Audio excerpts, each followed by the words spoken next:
kalau yang di sektor usahanya gimana tuh Pak Ketua? Sektor ekonomi misalnya, ekonomi keumatan, mungkin bisa diceritakan. Jadi untuk keumatan ini menjadi penting dan kita bikin dua tempat, yaitu di barat dan di timur. Ya? Betul. Saya melihat itu satu kelebihan. Banyak sekali sekarang daerah-daerah yang justru mempersempit diri. Nah ini harus putra daerah. Ya. Jadi dia berpikirnya bukan kualitas, tapi Bogor bisa. Soal gender juga. Soal gender juga, iya. Lebih Coba terbuka, lihat. iya betul. Sangat terbuka. Iya. Welcome to podcast KPU Corner. Baik, bismillahirrahmanirrahim. Assalamualaikum warahmatullahi wabarakatuh.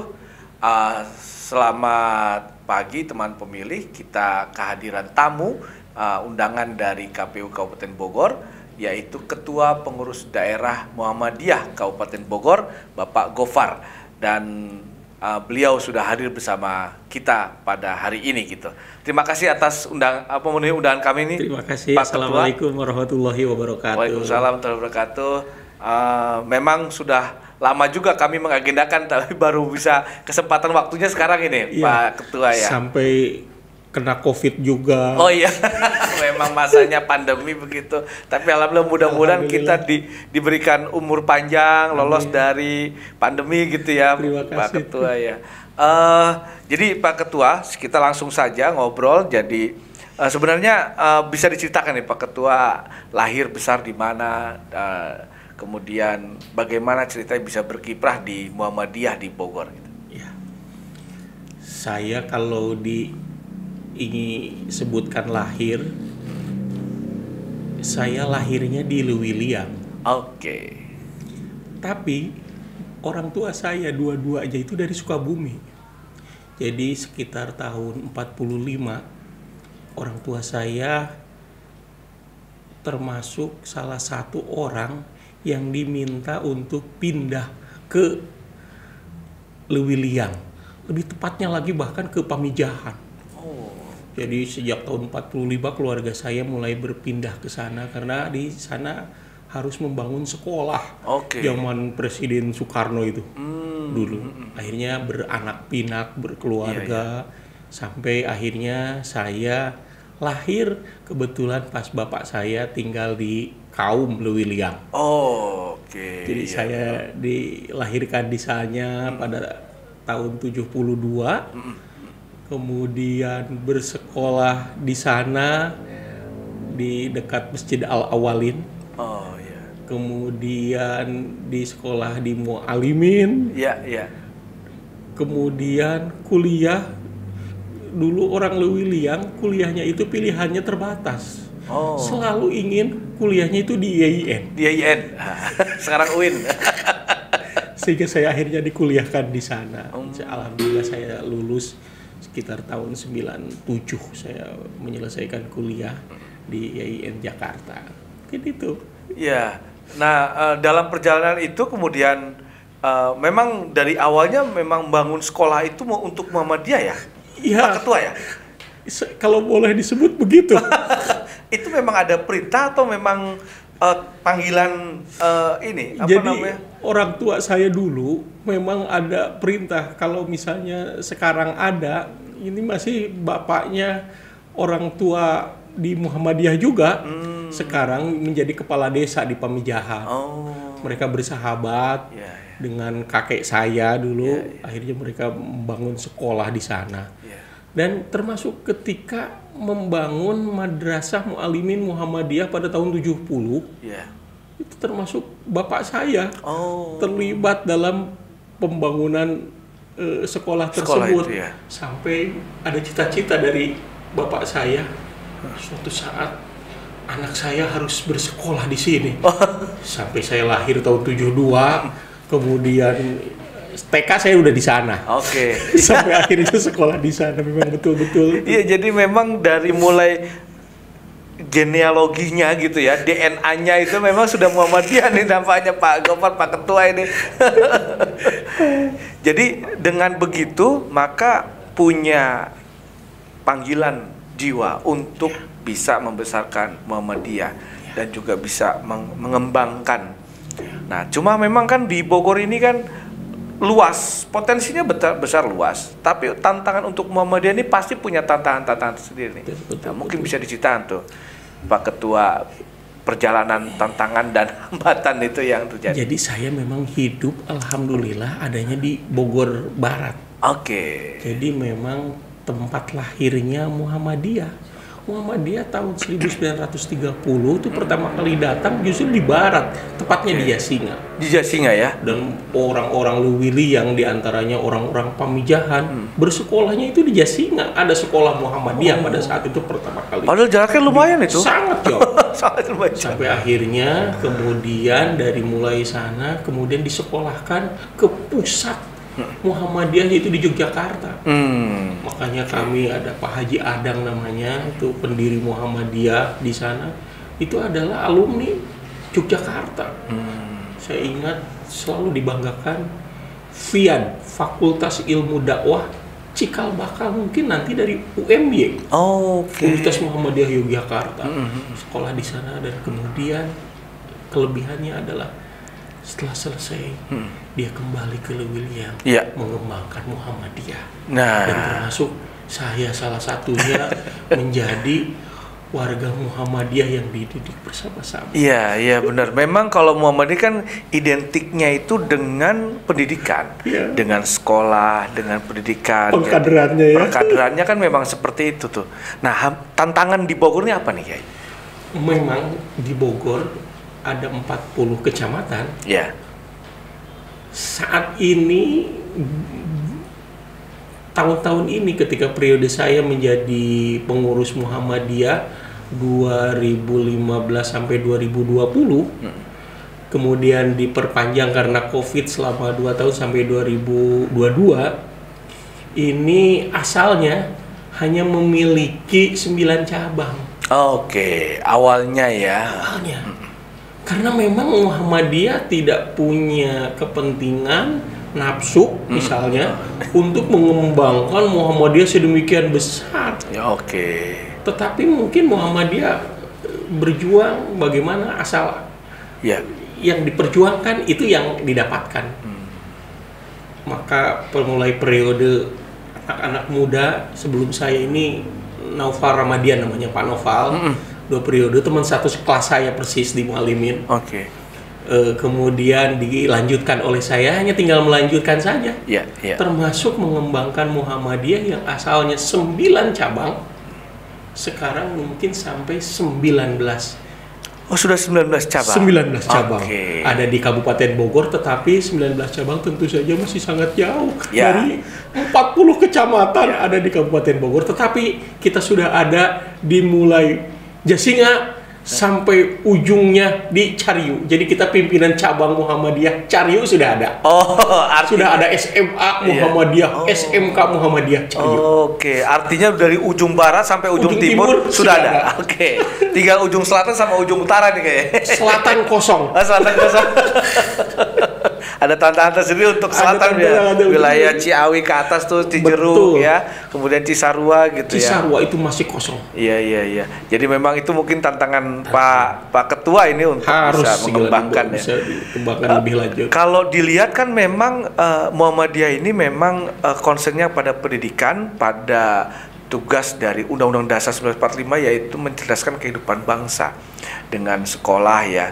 Nah, sebenarnya bisa dibedakan nggak antara sekolahnya dengan kepengurusan Muhammadiyahnya ini bisa nih, Pak Ketua. Nah, mungkin bisa dijelaskan supaya teman pemilih kita mungkin bisa memahami soal itu bahwa kalau jadi sekolah di Muhammadiyah apakah dia otomatis jadi orang Muhammadiyah atau mungkin enggak juga gitu. Karena itu mungkin beda hal gitu misalnya. Mungkin bisa dijelaskan kira-kira gimana itu, Pak Ketua? Ini mungkin catatan. Saya, NBM saya 752 512. Artinya itu adalah jumlah anggota Muhammadiyah seluruh Indonesia belum sampai 1 juta.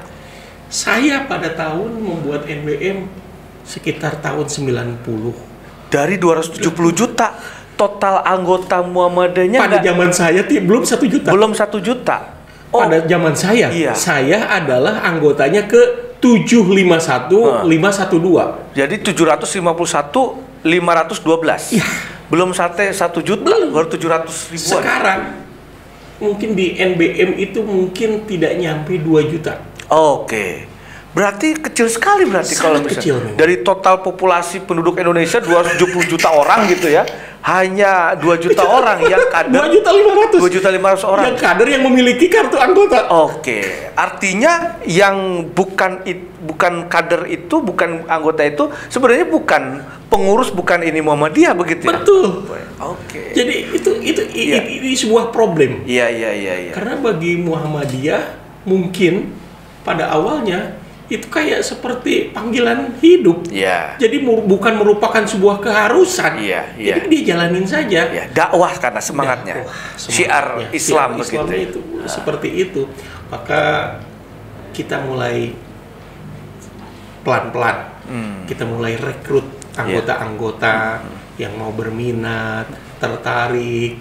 Kemudian di Muhammadiyah termasuk di cabang Cibinong. Cabang Cibinong ya. Di dalam perkotaan harusnya Muhammadiyah itu maju. Iya betul. Ini belum ada SMA aja loh.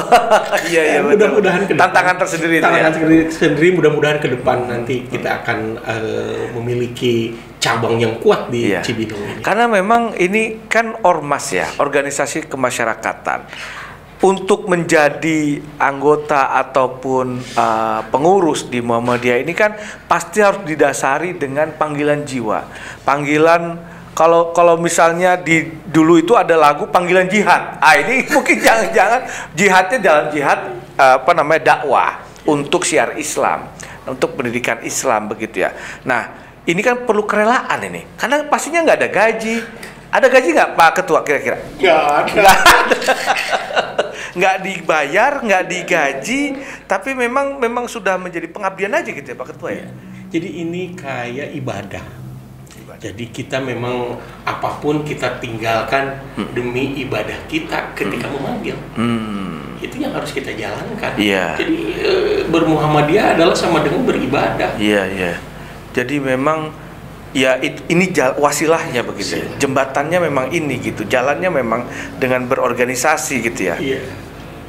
Ini yang menjadi tantangan sendiri itu Pak Ketua tuh, karena kan mungkin pastinya di tengah zaman yang agak-agak ya kekinian sekarang ini ya, dengan berbagai problematikanya itu kan orang juga berpikir, berhitung apa untungnya nih, apa nih manfaatnya nih misalnya. Nah kira-kira masih relevan nggak kira-kira dengan zaman kekinian ini menurut Pak Ketua ini bermuhammadiyah atau berorganisasi di organisasi masyarakat Islam misalnya? Ya, bermuhammadiyah not just berorganisasi. Oke.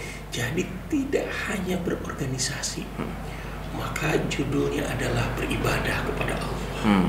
Maka mungkin kita masih ingat salah satu kader Muhammadiyah yang kemudian berbakti kepada bangsa dan negara ini, Panglima Besar Jenderal Sudirman. Iya, betul. Dia salah satu kader Muhammadiyah yang kata-katanya masih terngiang dan tercantum di mana-mana. Dia sampaikan, berat menjadi kader Muhammadiyah. Lebih baik jangan masuk. Itu Panglima Besar Sudirman. Jenderal Sudirman begitu ya, bilang begitu. Berat menjadi kader Muhammadiyah. Lebih baik jangan masuk Muhammadiyah. Ini begitu berat tantangan Muhammadiyah. Coba sebelum masuk Muhammadiyah sudah ada jargon, hidupilah Muhammadiyah. Jangan mencari hidup di Muhammadiyah. Itu menjadi sudah. Jadi mudah-mudahan, maaflah, ini sudah menjadi takaran. Jadi ketika orang berbakti aktif di Muhammadiyah, dia memang berniatnya ibadah, tidak untuk mencari hidup. Karena kalau mencari hidup tempatnya bukan di Muhammadiyah. Iya. Itu yang mungkin bisa menjelaskan atau menegaskan pertanyaan saya tadi tuh, bahwa kalau orang masukin anaknya di Muhammadiyah, misalnya sekolah ya misalnya, belum tentu dia juga menjadi kader atau pengurus misalnya Muhammadiyah begitu ya. Tapi juga belum tentu juga yang umatnya begitu ya, umat Muhammadiyah begitu ya. Tapi memang itu bagian daripada tanggung jawab untuk mencerdaskan kehidupan bangsa ya, Pak Ketua ya. Nah, ini luar biasa ini. Dan saya kira tantangan di Bogor ini memang pasti ada ya, di mana-mana pun pasti ada, termasuk Cibinong, saya kira mungkin itu ya. Nah, kira-kira sekarang ini kiprah Muhammadiyah ini selain pendidikan ini apa nih, Pak Ketua? Muhammadiyah di Kabupaten Bogor, sebagaimana tadi saya sebutkan sejak tahun 1930 sudah mulai berada. Saat ini sudah memiliki kurang lebih 98 lembaga pendidikan dari mulai TK sampai perguruan tinggi. Perguruan tinggi ada 2, namanya STTM, Sekolah Tinggi Teknologi Muhammadiyah, adanya di Cilengsi, dan STKIP, Sekolah Tinggi Keguruan Ilmu Pendidikan Muhammadiyah yang ada di Lewiliang. Insya Allah, mudah-mudahan dalam beberapa bulan kami baru saja divisitasi oleh Kemdiknas. Insya Allah akan merger dan berubah namanya menjadi UMBR, Universitas Muhammadiyah Bogoraya. Oh, mudah-mudahan, amin. Kita doakan bersama tempat pemilih ini. Karena itu salah satu jalan perjuangan. Iya, betul. UMBR, Universitas Muhammadiyah Bogoraya, yang memang dinanti-nantikan.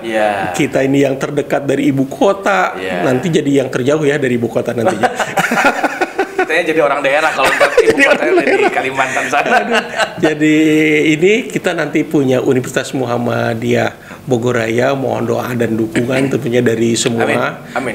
Sehingga ini bisa terwujud. Dari 98 ini kita sudah ada 2 perguruan tinggi di Kabupaten Bogor, di Bogor Barat dan di Bogor Timur, tingkat SLTA. Pesantren Muhammadiyah ada di Madrasah Muallimin Muhammadiyah selaku rintisan sekolah Muhammadiyah pertama kali yang ada di Lewiliang. TK sudah sekian ratus. Kemudian yang ada di Kabupaten Bogor, mudah-mudahan ke depan mudah-mudahan dengan dibukanya cabang-cabang yang baru bisa akan lebih bertambah amal usaha Muhammadiyah. Dan yang paling penting nih saat ini, Muhammadiyah ingin memiliki rumah sakit. Kita saat ini sudah merintis dalam bentuk klinik di Cilengsi dan di Lewiliang. Sudah ada PKU, klinik PKU, mudah-mudahan nanti bisa ditingkatkan itu menjadi rumah sakit sehingga jalannya Muhammadiyah benar-benar bisa dirasakan oleh masyarakat Kabupaten Bogor. Iya, memang kalau di daerah-daerah yang memang ada Muhammadiyahnya, dia pasti infrastruktur lengkap tuh. Ada sekolah, baitul malnya, usahanya, kemudian juga ada rumah sakitnya. Nah, yang saya mau tanya nih, kalau memang sekarang ini baru merintis untuk menjadi rumah sakit dengan mengawali dengan klinik. Nah, kalau yang di sektor usahanya gimana tuh, Pak Ketua? Sektor ekonomi misalnya, ekonomi keumatan, mungkin bisa diceritakan. Jadi untuk keumatan ini menjadi penting dan kita bikin 2 tempat, yaitu di barat dan di timur. Di barat adanya di Lewiliang dan di timur adanya di Cilengsi. Di barat kita membuat BMT dan alhamdulillah saya lihat perkembangannya cukup maju di tingkat Kabupaten Bogor. Usahanya sudah besar dan cabang-cabangnya juga sudah menyebar. Bisa bahkan beberapa sudah menjadi KSPPS ya. Dan sudah bahas masyarakat begitu juga menerima.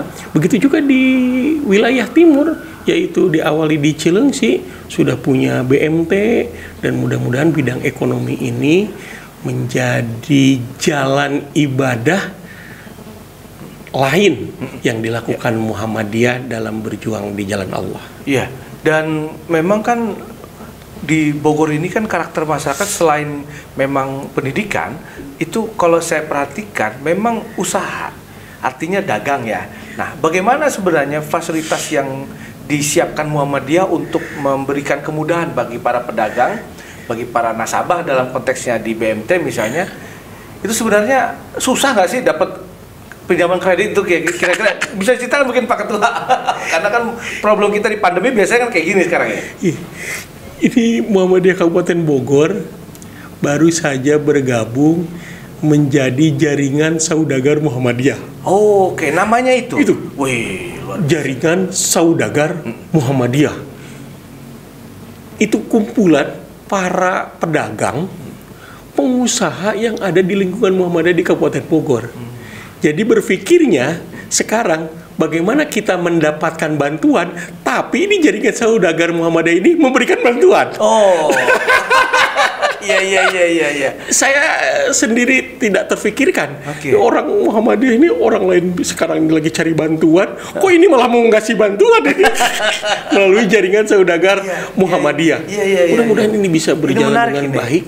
Saya kira warga Muhammadiyah yang ada di Kabupaten Bogor itu begitu banyak dan usahanya saya kira sudah lancar dan mereka sekarang berpikir bagaimana ini bisa berbagi dalam hal ilmu, bagaimana jaringan saudagar Muhammadiyah ini bisa berkembang. Termasuk permodalan juga kira-kira. Betul, termasuk di dalam. Ada plafonnya paling batas atas, batas bawah itu berapa tuh? Kalau itu mungkin pastinya akan menyesuaikan dengan kebutuhan si dan juga dengan si pedagangnya. Saya kira itu hal yang memang disampaikan dan mudah-mudahan BMT Baitul Mal wa Tamwil yang ada di Muhammadiyah, saya lihat sudah membuat jaringan ini melalui BMT yang ada sehingga bisa mereka mentransfer dan menyalurkannya juga. Nah, jaringan BMT ini memang tersebar juga nggak sih di luar dari poros tadi nih? Kalau saya katakan poros gitu ya, poros barat sama poros timur misalnya. Nah, kira-kira ini ada nggak sih BMT itu di luar dari ini misalnya, di luar dari poros ini misalnya? Apakah misalnya di selatannya, apa di utaranya atau di tengahnya gitu? Jadi di Muhammadiyah ini ada namanya Lajismu. Untuk memberikan bantuan. Lajismu itu ada sampai di kantor layanan KL di cabang-cabang. Jadi di 19 cabang itu kita pasti sudah memiliki kantor layanan. Sedangkan kantor pusatnya ada di Kabupaten Bogor yaitu di Lewiliang. Mudah-mudahan dengan poros-poros itu setiap cabang yang sudah ada BMT-nya bisa maju, bisa dikembangkan dan untuk bisa memberikan berbaginya melalui Lajismu yang ada di tiap kantor cabang, kantor layanan yang ada di sana. Mudah-mudahan ini bisa berjalan dengan baik. Amin. Dan ini kan artinya begini nih Pak Ketua, bahwa yang pertama itu pendidikan. Setelah pendidikan, setelah selesai sekolah, kemudian mau sekolah lagi boleh. Atau mau usaha difasilitasi. Nah, kalau yang mau politik nih gimana nih Pak Ketua nih? Karena ini kan kaitan dengan KPU, dengan pemilu, biasanya kan pasti dunia politik gak jauh-jauh nih. Nih bagaimana Pak Ketua, Pak Gofar melihat ekosistem politik di Kabupaten Bogor atau iklim politik di Kabupaten Bogor. Kalau iklim mungkin berubah-ubah. Saya kira ekosistemnya lah. Jadi memang yang resources atau sumber daya yang ada di Kabupaten Bogor seperti apa sehingga menciptakan suasana politik di Bogor seperti apa? Alhamdulillah kader-kader Muhammadiyah ini dari DNA di atasnya. Makanya ketika masuk ke kantor ini, saya merasakan ini sepertinya Muhammadiyah itu cocoknya di KPU. Sebagai penyelenggara, saya lihat tadi ketika membaca paparan bagaimana KPU ini benar-benar transparan. Itu adalah cara bermuhammadiyah. Tidak ada yang disembunyikan. Apa adanya. Maka kalau ditanya tadi DNA di bidang politik, sepertinya Muhammadiyah DNA-nya justru sebagai penyelenggara. Bagaimana menyiapkan sebagaimana yang sudah dilakukan oleh KPU Kabupaten Bogor, menyiapkan berbagai fasilitas informasi dan lain sebagainya. Saya jadi ingat dengan kami baru saja mendirikan pimpinan cabang Muhammadiyah Darmaga dan pimpinan cabang pimpinan ranting IPB University. Di situ tempat berkumpulnya ilmuwan-ilmuwan dan sekarang ditampung di Muhammadiyah melalui pimpinan cabang dan pimpinan ranting. Satu, mereka merasa nyaman di Muhammadiyah. Mereka bisa menyampaikan dan menyampaikan keilmuan dengan yang sebenarnya. Maka ketika ditanya, mudah-mudahan kader-kader Muhammadiyah bisa berperan dalam aneka ragam termasuk bidang politik dengan cara baik. Insya Allah, dan kami juga berharap kader-kader Muhammadiyah bisa juga aktif. Saya kira KPU juga berkepentingan bagaimana jika partai politik bahkan bidang politik diurus dan ditempati oleh orang-orang baik. Dan itu tempatnya adalah warga Muhammadiyah. Ya, jadi memang secara politik ini ada di penyelenggara dan juga ada di kalangan intelektual, begitu ya, Pak Ketua ya. Betul. Nah, saya kira ini yang kemudian menjadi resource atau sumber daya atau bakal calon ya, bakal potensi para aktor politik di satu daerah, begitu ya. Nah, bagaimana Pak Ketua melihat ekosistem politik di Kabupaten Bogor nih sebenarnya? Sebenarnya ini positif atau mungkin kecenderungannya tuh kualitasnya menurun atau kualitasnya makin meningkat para aktor-aktor politiknya? Kita tidak hanya bicara soal pimpinan daerah, tapi juga bicara soal ketua partai, kemudian anggota DPRD. Nah, bagaimana Pak Ketua melihat ini nih? Potensinya sebenarnya bisa memajukan atau justru sebaliknya? Kabupaten Bogor tentu saja karena posisi letak yang berdekatan dengan ibu kota, daerah penyangga, maka termasuk di dalam sumber daya. Coba Bob lihat siapa sekarang yang berperan, tidak mesti orang Bogor dan politik bisa menciptakan itu. Betul. Tidak hanya orang daerah itu. Di beberapa daerah lain juga banyak yang kayak gitu. Ada beberapa daerah banyak itu sekali. Dan saya kira itu hal yang bagus dalam dunia politik. Jadi orang tidak melihat itu, tapi orang karena melihat sumber dayanya, kualitasnya, itu yang bagus. Jadi sudah menafikan soal kedaerahan. Dan di Bogor sudah meninggalkan itu. Dan itu positif itu, Pak Ketua ya. Itu saya lihat positif. Bagaimana semua orang bisa berperan serta mengembangkan dan memajukan Bogor. Jadi lebih terbuka, kemudian lebih sangat terbuka, open-minded begitu. Betul. Ya, dan sehingga kemudian ada pelompatan yang eksponensial begitu ya, lompatan luar biasa begitu Pak Ketua ya. Betul. Saya melihat itu satu kelebihan. Banyak sekali sekarang daerah-daerah yang justru mempersempit diri. Nah ini harus putra daerah. Jadi dia berpikirnya bukan kualitas, tapi Bogor bisa. Soal gender juga. Lebih coba terbuka, lihat. Betul. Sangat terbuka. Buktinya sekarang ada bupati yang memang betul dari kalangan perempuan begitu ya. Dipilih langsung.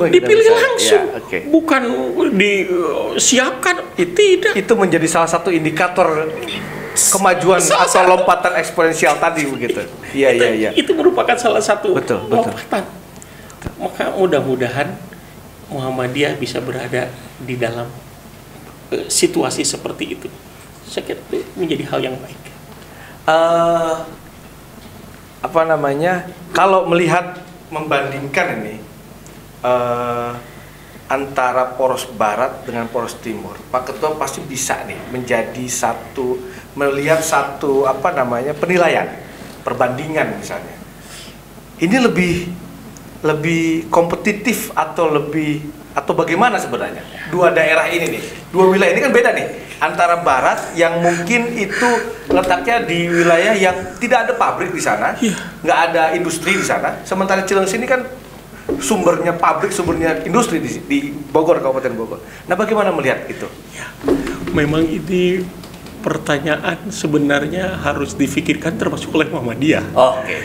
Ini pertanyaan yang memang harus menjadi bahan renungan buat kita. Sebenarnya di Bogor ini kita mau jadi apa dan akan berbuat apa?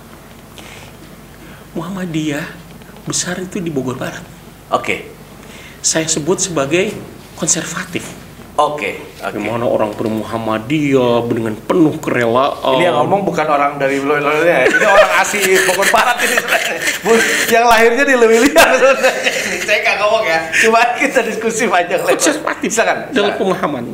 Bagaimana mereka berbeda ketika Muhammadiyah sekarang mulai berkembang dan ada di timur. Ya, di Cilengsi ya. Di Cilengsi. Orang pendatang datang dari mana-mana seluruh Indonesia.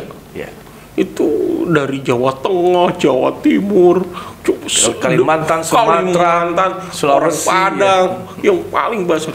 Bagaimana tantangannya? Memang itu sebuah tantangan. Ini yang konservatif ini akan melihat itu. Bagaimana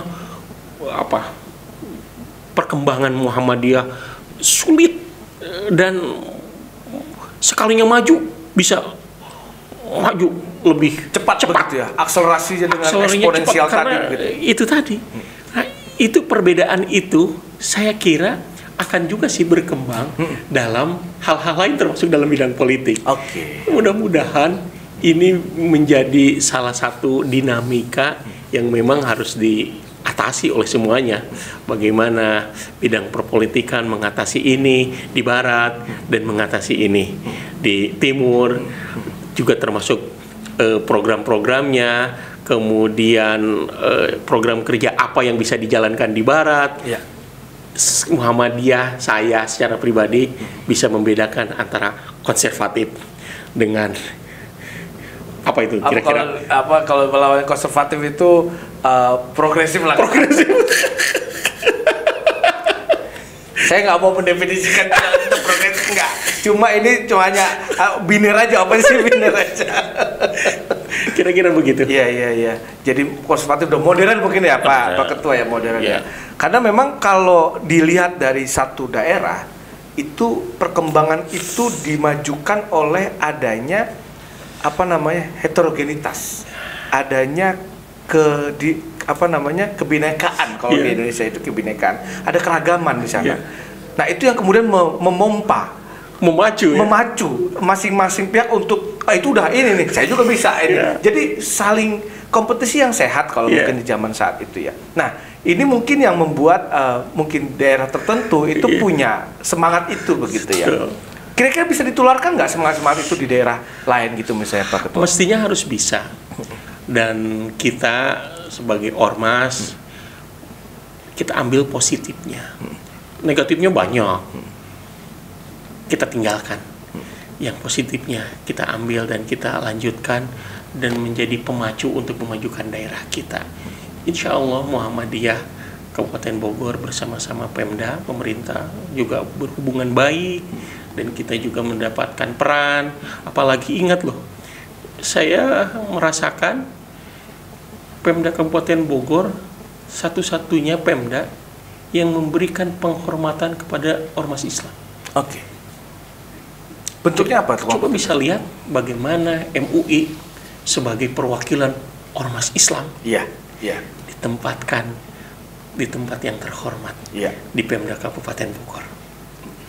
Mungkin bisa dilihat di daerah-daerah lain, mungkin tidak seperti itu gitu ya? Tidak seperti itu atau belum seperti itu. Bahkan bisa menjadi contoh juga bagaimana kita umat Islam punya perwakilan dan kita didengar khusus di dalam pemerintah, terutama di pemerintah Kabupaten Bogor. Ya karena dengan adanya kehadiran para cendekiawan, para alim ulama gitu ya, itu bisa menjadi guidance atau mungkin kalau mau bahasa tinggi itu malaikat penjaga gitu. Woi jangan itu salah misalnya begitu. Woi hati-hati misalnya gitu ya Pak Ketua ya. Nah ini yang mungkin memang menjadi satu kelebihan tersendiri di Bogor ini ya. Ya mudah-mudahan itu berimplikasi juga pada peningkatan kualitas hidup masyarakat ya Pak Ketua ya. Nah karena kalau melihat dua itu tadi ya menarik lah ini. Ini kalau digali lagi lebih panjang ini kayaknya. Tapi yang jelas gini Pak Ketua, saya mau ke yang lain gitu, bahwa dengan adanya kiprah Muhammadiyah untuk meningkatkan atau mencerdaskan kehidupan bangsa, itu kan pastinya akan ada ekosistem atau ada sebuah entropi lingkungan kualitas intelektual yang lebih baik gitu ya. Nah, kalau melihat Pak Ketua melihat ekosistem intelektualitas kita ini di antara masyarakat kita ini yang mengaji, yang diskusi, yang kemudian sama-sama kita berpikir kritis, kemudian juga mengawal roda pembangunan, misalnya kalau misalnya referensi ke Orde Baru gitu, mengawal roda pembangunan. Nah, ini sebenarnya sudah baik atau masih perlu bisa ditingkatkan lagi menurut Pak Ketua? Ya. Saya beberapa pekan yang lalu beraudiensi bersama-sama ke Dinas Sospol ya. Oke. Kemudian bagaimana Sospol kemudian menceritakan. Oke. Di Kesbangpol atau Kesbangpol ya? Oh, Kesbangpol. Kesbangpol. Menceritakan, Pak, di Kabupaten Bogor ini tumbuh dan banyak organisasi-organisasi, termasuk di dalamnya organisasi Islam. Itu bisa ratusan ribuan. Itu sebenarnya sebagai pembuktian bagaimana kesempatan orang untuk melakukan perbuatan-perbuatan yang demi kemajuan Kabupaten Bogor itu begitu banyak. Dan saya kira ini yang harus diantisipasi juga oleh pemerintah Kabupaten Bogor, termasuk oleh ormas Islam, termasuk kita Muhammadiyah, berperan bagaimana cabang-cabang lebih banyak sehingga bisa menjaga itu dan ada tempatnya. Mudah-mudahan Pemda Kabupaten Bogor bisa memberikan tempat yang baik. Bagaimana ormas-ormas Islam sebagaimana saat ini sudah dilakukan, kita jaga, kita pertahankan agar bisa ada loh ormas Islam besar dan tumbuhnya di Kabupaten Bogor. Oh. Jadi besarnya di Kabupaten Bogor, di daerah lain tidak ada. Ormas Islam. Subhanallah. Oh. Itu sangat bagus. Jadi perintisnya di Bogor gitu. Di Bogor. Dan besarnya hanya di Bogor. Betul. Iya. Itu contohnya. Saya kira itu sebuah kelebihan. Bagaimana ormas Islam ini bisa bersama-sama membangun Kabupaten Bogor. Dan untuk ke depan soal penjagaan bersama-sama, ya inilah kewajiban kita. Kesempatannya sudah ada, tinggal kita bisa memberikan yang terbaik dari ormas-ormas Islam buat Kabupaten Bogor. Ya, wah ini luar biasa ini Pak Ketua ini.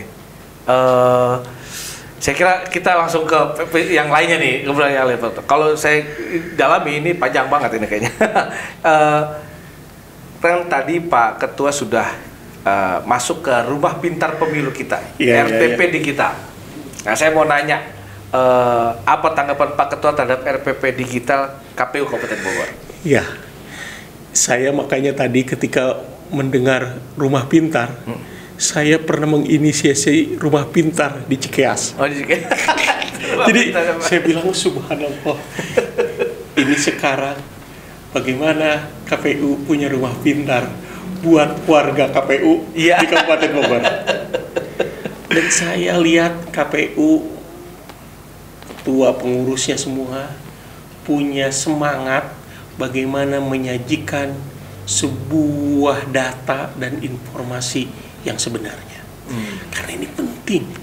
Termasuk Muhammadiyah berperan, berkepentingan terhadap data. Ini data ini yang benar yang mana? Saya mohon apa yang tadi disajikan, mudah-mudahan menjadi patokan buat data kesemuanya. Saya bersyukur tadi sudah dapat penghargaan, kemudian juga sambutan dari pihak lain. Mudah-mudahan KPU bisa menjaga integritas agar data itu bisa tetap disajikan sebagaimana pertama kali disajikan. Yang memang dari TPS gitu Pak Ketua. Dari TPS itu kemudian ditetapkan juga di KPU Kabupaten, Provinsi dan KPU RI. Tepat. Iya, jadi tidak berubah gitu ya TPS ya. Terakhir nih Pak Ketua, testimoni terhadap RPP digital kami sudah. Sebenarnya apa kira-kira yang bisa Muhammadiyah berikan untuk peningkatan kualitas demokrasi di Kabupaten Bogor? Karena KPU bekerja tidak bisa hanya sendirian dengan menciptakan atau menjadi penyelenggara, tapi juga menjadi tugasnya juga untuk melakukan penelitian dan pengembangan soal demokrasi.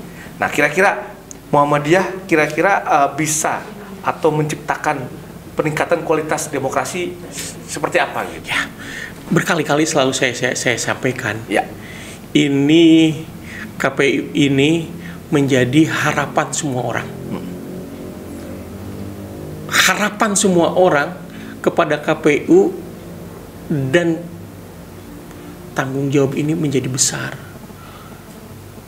Satu yang harus tetap dijaga, yaitu integritas. Kami harapkan kepada KPU ini, ngomong-ngomong ini, KPU dengan Muhammadiyah ini punya hubungan yang sangat baik. Iya.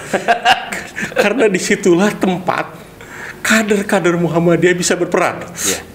Karena merasa KPU tempat yang baik dan mungkin bisa mengembangkan dirinya, jati dirinya melalui lembaga KPU ini.